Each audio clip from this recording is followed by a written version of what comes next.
In this concept video, we're going to talk about 3 keys to help you with your over the top. So we're going to go through 3 drills on ways that we can improve your over the top swing pattern. Now, I've got one of the most kind of tried and true station setup, which is I've used PVC pipe, but if you're practicing outside, you could use a shaft.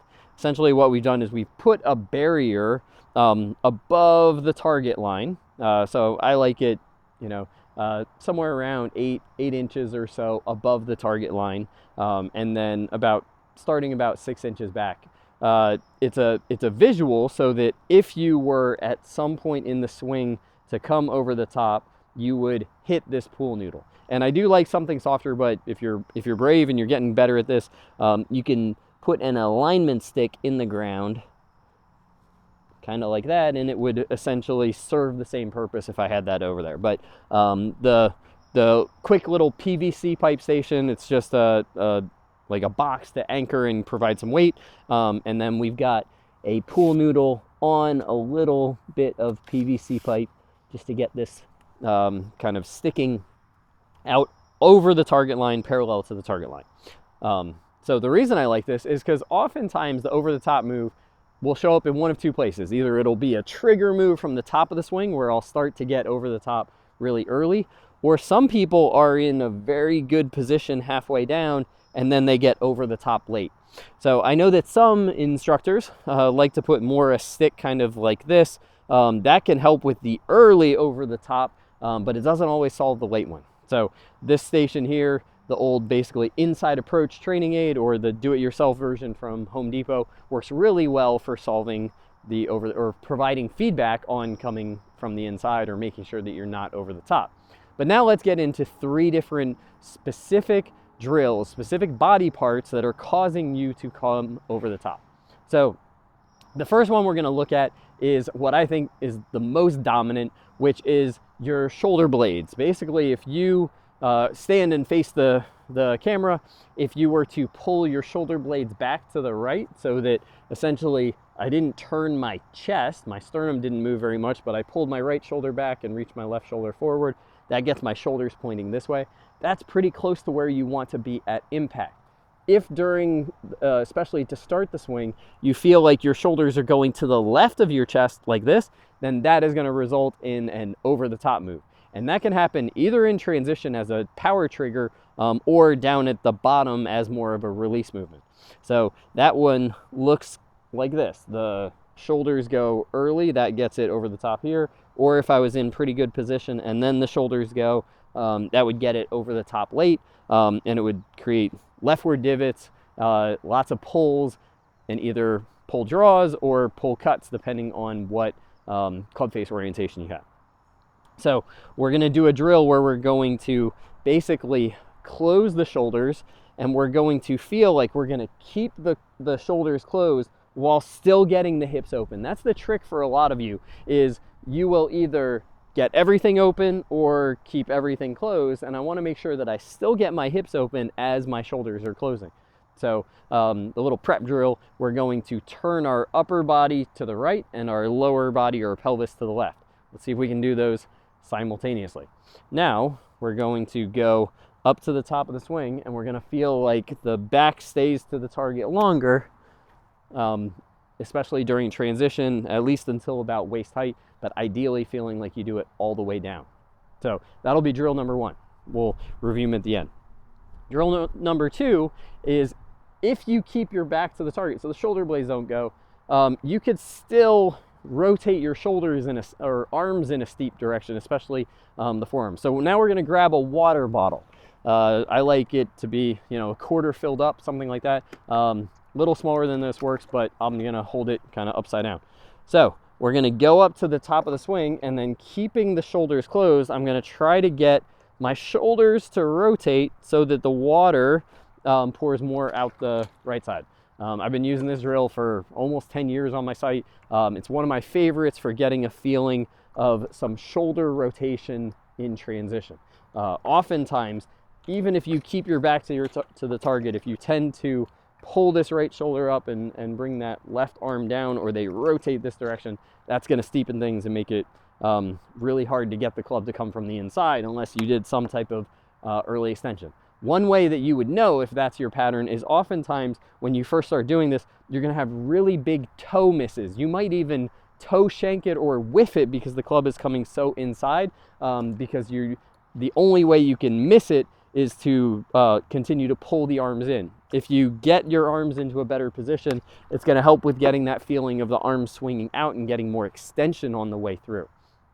Now, the last one is going to be looking at your tilt or your pelvic angle. So we're going to use a little bit of tilt like this, which we call the Jackson 5, which is getting a little bit of a hip bump. Now, this could be a little bit excessive for a wedge shot, but if you're working on your mid irons, your longer clubs, the average at impact is having the upper body somewhere around 4 inches behind the lower body or the pelvis, or having about a 20-degree tilt between your upper body and your lower body. Combine that with a little bit of that water bottle and a little bit of the back staying close to the target, and that's going to help you easily come inside the station. Now, there are 2 things that you are going to have to work through or look out for.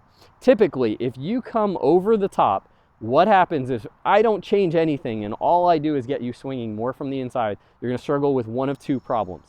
Either the low point is going to move backward and you're going to hit a lot of thin shots, in which case we might have to feel more of this kind of weight forward while we're doing that Jackson 5, or we might have to feel like the arms are a little bit more in front of our body even though they're more in this rotated position. Oftentimes when they get steep, they also get back. Those 2 kind of offset each other, and so when you take away the steep, oftentimes your arms will still be back. So you'll struggle with contact. You'll get lots of thin shots and maybe even some fat shots. The other one is you will tend to hit the ball more off to the right. Most of these movements that shallow the club tend to make you feel like the club face is going to be more open, because if I was to steepen it like this, that makes the club point more to the left compared to where the club is there. So what you have to get used to is the motorcycle move or having a little bit of club face closure. Feedback devices like the Hack Motion are great for feeling the motorcycle, but you could also put an index card in your glove. I've got other drills on the site that kind of work for that. But if you're struggling with getting over the top, I think that having a little bit of a feedback station and then looking through these 3 drills will pretty much guarantee that you're going to solve your problem by figuring out which of these is the main culprit for your pattern. Okay, so let's go through some of these. So first one we're going to do is we're going to feel back to the target. So we're going to feel like the lower body gets open and the upper body stays closed. I like to do this on a 10-2, where basically I'm feeling like I'm not going quite into a full swing with my arms because it feels like my shoulders are staying back there longer. Now again, you might have a little bit more draw than you're used to, and you might hit this a little bit more thin. In the actual swing, when you let your chest go, that'll help with some of the thin, but you might have to get used to the path being a little bit more into out and the ball either being a push or a little bit more of a draw. So option number 1, you're going to feel like the chest stays closed. Now, one of the good benefits of having this station set up is I can kind of visualize somewhere along this little stick where I want my chest to point. So if I wanted to really exaggerate and keep it in an extreme fashion, I'm going to point it probably close to like 45 degrees back or almost at the base of the station right there. So if I get up to the top and I feel like the back stays to the target, that's going to make it really easy for me to come from the inside. Okay, second option is feeling the water bottle. So now what I like to do is, we are going to grip the water bottle in one hand and the club in the other. I'm going to go up to the top of the swing, and then I'm going to feel like I pour the water bottle out, and then I'm going to switch hands. Now this feels like the club is way flatter than I'm used to. It may feel like my hands are a little bit higher, but it's definitely going to feel way flatter. Now just to show you it works either way, I'm now going to go up to the top of the swing, and I'm still going to get the water to pour out the back there, drop the water bottle, put the club in place. Okay, good. That got me into about the same position. Now what I'm going to feel is I'm going to go up to the top, and I'm going to feel like I get a little bit of that water bottle rotation. Now, if you have a really strong death grip, this one's going to be almost impossible. So monitoring your grip pressure is a good complement to this one. Let's go and give it a try. Still with that 10 to 2. So we're going to go up, feel like it shallows, and then come through. Like that. And again, feeling like it shallows feels like I'm going to have a ton of space. Again, you might feel like, oh my gosh, how am I going to hit the ball? But you should feel like you're going to keep it away from that pool noodle, which will be bringing the club from the inside. Okay, now, again, I would mostly use the Jackson 5 for the longer clubs. Your long irons, your fairway woods, hybrids, and driver. I've got an 8 iron here, so this might cause me to hit some thin, but we'll demonstrate, we'll kind of give it a go. So what I'm going to do is I'm going to keep my upper body kind of in line with the golf ball, and I'm going to try to bump my lower body so that it's over my left foot, just enough so that I can pick up my right foot. Now, in this same orientation, I'm now going to turn my hips and get my hands in front of that left thigh, kind of like this. Now, right now, that feels like my lower body feels like I have a little bit more pressure or weight on my front foot. That's a good feeling. So pressure getting into that front foot, but upper body staying neutral or a little bit more back. That creates a little more tilt, which makes or helps ensure that the club can swing from the inside. So we'll put that together. We're going to do this we'll do it in a kind of dynamic version, maybe a little bit of a pump. So I'm going to go up to the top of the swing, and then I'm going to feel like I pump that down, pump that down, pump that down, and swing through. Okay, so we're going to go up, pump, pump, kind of like this. And like I said, with a 8 iron, I caught that a little thin because you wouldn't actually want to be that far back. I would use one of the first two for my shorter clubs, say 7 iron and shorter down to your wedges, and then the Jackson 5 or the hip bump can be really important for the longer clubs. So if you're struggling with coming over the top, I guarantee you, set up this station and work through one of these 3. It will absolutely shed light onto why you're coming over the top, and then you just got to put in the reps to fix it.